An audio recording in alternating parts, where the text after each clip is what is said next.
ಈ ದೇವರನಾಡು ಕೇರಳಂನಲ್ಲಿ ಭೀಕರ ಭೂಕುಸಿತಕ್ಕೆ ಸಂಬಂಧಪಟ್ಟ ಹಾಗೆ ಅಲ್ಲಿ 3 ಬಲಿಯಾಗಿದ್ದಾರೆ. ಅದಕ್ಕೆ ಇನ್ನು 5 ಸ್ಥಳದಲ್ಲಿ ಗೊತ್ತೇ ಸಿಗ್ತಾ ಇಲ್ಲ ಮತ್ತು ಅಲ್ಲಿ ಅವರು ಗುರುತೇ ಸಿಗ್ತಾ ಇಲ್ಲ ಮತ್ತು ಅವರು ಸಿಕ್ಕಿಲ್ಲ ಅನ್ನುವಂಥ ಮಾಹಿತಿಗಳಿದ್ದಾವೆ.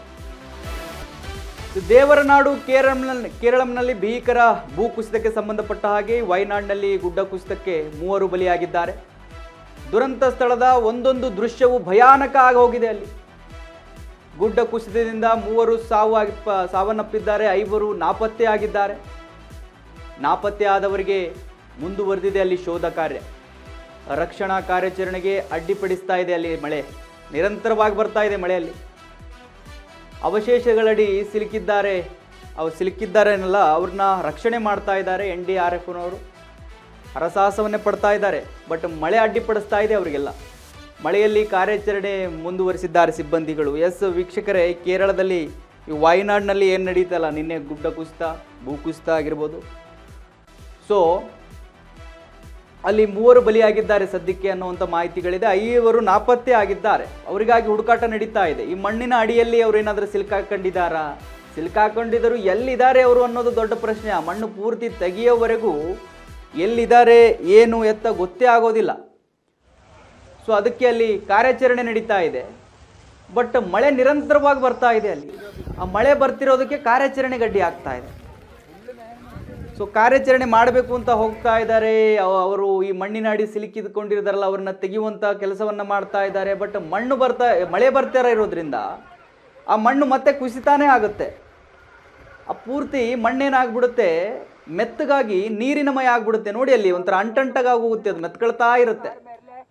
ಸೊ ಅಷ್ಟೊಂದು ಮಳೆ ಬರ್ತಾ ಇರೋದಲ್ಲಿ ನಿರಂತರವಾಗಿ ಮಳೆ ಬಂದು ಆ ಗುಡ್ಡ ಏನಾಗಿದೆ ಪೂರ್ತಿ ಕರಗಿ ಹೋಗಿಬಿಟ್ಟಿದೆ. ಅದು ಆ ಗಟ್ಟಿತನ ಉಳಿಸ್ಕೊಂಡಿಲ್ಲ ಆ ಮಣ್ಣು. ಆ ಕಾರಣಕ್ಕೆ ಪೂರ ಹರ್ಕೊಂಡು ಬಂದಿದೆ.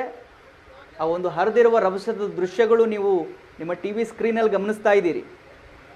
ಸೊ ನಿನ್ನೆ ನಡೆದಿರ್ತಕ್ಕಂಥದ್ದು ಇದು ವಾಯನಾಡಿನಲ್ಲಿ. ಅಲ್ಲಿ ಕಾರ್ಯಾಚರಣೆ ಮಾಡ್ತಾ ಇರತಕ್ಕಂಥ ದೃಶ್ಯಗಳನ್ನು ನೀವು ಗಮನಿಸ್ತಾ ಇದ್ದೀರಿ. ಬಟ್ ನಿರಂತರವಾಗಿ ಮಳೆ ಬರ್ತಿರೋದ್ರಿಂದ ಅಲ್ಲಿ ಕಾರ್ಯಾಚರಣೆಗೆ ಅಡ್ಡಿ ಆಗ್ತಾ ಇದೆ. ಸೊ ಅಲ್ಲಿ ಅಗ್ನಿಶಾಮಕ ದಳದ ಸಿಬ್ಬಂದಿಗಳಿದ್ದಾರೆ, NDRFನವರಿದ್ದಾರೆ.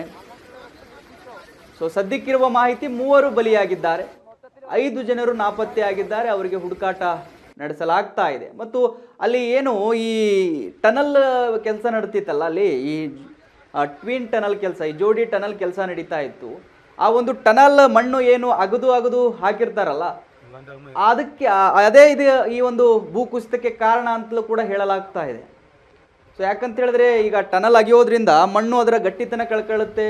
ಈ ಗುಡ್ಡದಲ್ಲಿ ಅಗಿತಾ ಹೋಗೋದ್ರಿಂದ ಆ ಮೇಲಿರ್ತಕ್ಕಂಥ ಮಣ್ಣು ಅದಕ್ಕೆ ಒಂಥರ ಸಪೋರ್ಟ್ ಇರೋದಿಲ್ಲ. ಅದು ಕೆಳಗಡೆ, ಟನಲ್ ಕೆಳಗಡೆ, ಆ ಟನಲ್ ಮುಗಿಯೋವರೆಗೂ ಕೂಡ.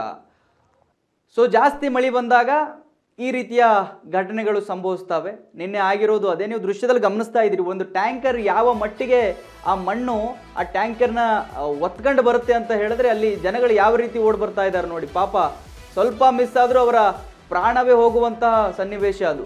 ಬಟ್ ಅಲ್ಲಿ ಅವ್ರಿಗೇನು ಆಗಿಲ್ಲ ಸದ್ಯಕ್ಕೆ, ಅದೃಷ್ಟವಶಾದಲ್ಲಿ. ಬಟ್ ಆ ಮಣ್ಣಿನಡಿ ಸಿಲುಕಾಕೊಂಡಿದ್ದಾರೆ ಒಬ್ಬರು. ನಿಮ್ಮನ್ನು ನಾವು ಮಾರ್ಕ್ ಮಾಡಿ ತೋರಿಸ್ತಾ ಇದ್ದೀವಿ ನೋಡಿ. ಅಲ್ಲಿ ಪಾಪ ಮಣ್ಣಿನಡಿ ಸಿಲುಕಾಕೊಂಡಿರೋದನ್ನು ಇರೋರನ್ನ ತೆಗಿತಾ ಇದ್ದಾರೆ, ಮಹಿಳೆ ಅವರು. ಸೊ ನಿನ್ನೆ ಆಗಿರ್ತಕ್ಕಂಥದ್ದು ಇದು. ಸೊ 2024ರಲ್ಲೂ ಆಗಿತ್ತು, 2018, 19, 20ರಲ್ಲಿ ಸಣ್ಣ ಪ್ರಮಾಣದಲ್ಲಿ ಆಗಿತ್ತು. ಬಟ್ 24ರಲ್ಲಿ ಭಾರಿ ದೊಡ್ಡ ಮಟ್ಟಿಗೆ ಆಗಿತ್ತು. ಒಂದು 200ರಿಂದ 400 ಜನರು ಪ್ರಾಣ ಹೋಗಿದೆ ಅನ್ನುವಂಥ ಮಾಹಿತಿಗಳಿದ್ದಾವೆ. ಅದು ತಿಂಗಳಾನುಗಟ್ಟಲೆ ಹೋಯಿತು ಅದು ಕಾರ್ಯಾಚರಣೆ, ಬಾಡಿಗಳು ಸಿಗೋದಕ್ಕೆ. ಸೊ ನಿನ್ನೆ ಅದೇ ಮಟ್ಟಿಗೆ ಆಗಿದೆ ಅನ್ನುವಂಥ ಮಾಹಿತಿಗಳಿದ್ದಾವೆ. ಸೊ ನೋಡಿ, ಆ ಮಣ್ಣು ಬಂದಿರತಕ್ಕಂಥ ರಭಸಕ್ಕೆ ಜನಗಳು ಪರದಾಡ್ತಾ ಇದ್ದಾರಲ್ಲಿ. ಅಲ್ಲಿ ಅಕ್ಕಪಕ್ಕ ಹೋಮ್ ಸ್ಟೇಗಳಿದ್ದಾವೆ, ವ್ಯಾಪಾರಿಗಳಿದ್ದಾರೆ, ವ್ಯಾಪಾರ ಮಾಡೋರಿದ್ದಾರೆ, ಹೋಟೆಲ್ಗಳಿದ್ದಾವೆ. ಸೊ ಇವೆಲ್ಲವೂ ಇದ್ದಾವೆ. ಸೊ ಈ ಥರ ಆದಾಗ ಅವರೆಲ್ಲರಿಗೂ ತೊಂದರೆ ಆಗುತ್ತೆ. ಪಾಪ ಕಕ್ಕಾಬಿಕ್ಕಿ ಆಗಿ ಹೋಗಿದ್ದಾರೆ. ಏನು ಮಾಡಬೇಕು ಅಂತ ಗೊತ್ತಾಗೋದಿಲ್ಲ ರೀ. ಜೀವ ಉಳಿಸ್ಕೊಳ್ಳೋಕೆ ಓಡೋಗ್ಬೇಕಾ ಅಥವಾ ನಮ್ಮ ಮನೆಗಳನ್ನು, ನಮ್ಮ ಹೋಟೆಲ್ಗಳನ್ನು ಉಳಿಸ್ಕೊಳ್ಳೋಕೆ ಅಲ್ಲೇ ಇರಬೇಕಾ ಗೊತ್ತಾಗೋದಿಲ್ಲ. ಸೊ ನೋಡಿ ಯಾವ ರಭಸದಲ್ಲಿ ಹರ್ಕೊಂಡು ಬರ್ತಾ ಇದೆ ಅದು.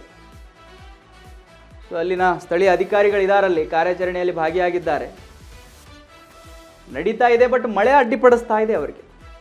ಮಳೆ ಇಲ್ಲದೆ ಇದ್ದರೆ ಬೇಗ ಆಗೋಗುತ್ತೆ. ಬಟ್ ಮಳೆ ಆ ಒಂದು ತೀವ್ರತೆಯಲ್ಲಿ ಬರ್ತಾ ಇದೆ. ಬೆಂಗಳೂರಿನಲ್ಲಿ ವರ್ಷಕ್ಕೆ ಏನು ಕಾಲಭಾಗ ಬರುತ್ತೋ, ಈ ಮಳೆ ಬರುತ್ತೋ, ಅದು ಈ ವರ್ಷಕ್ಕೆ ಏನು ಬರಬೇಕು ಕಾಲಭಾಗ ಅಲ್ಲಿ ಒಂದು ದಿನಕ್ಕೆ ಬಂದು ಹೋಗಿದೆ ಅನ್ನುವಂಥ ಮಾಹಿತಿಗಳಿದ್ದಾವೆ. ಅಷ್ಟರ ಮಟ್ಟಿಗೆ ಮಳೆ ಸುರಿದಿದೆ ಅಲ್ಲಿ. ಸಂಪೂರ್ಣ ನ್ಯೂಸ್, ಇದು ನೊಂದವರ ಧ್ವನಿ.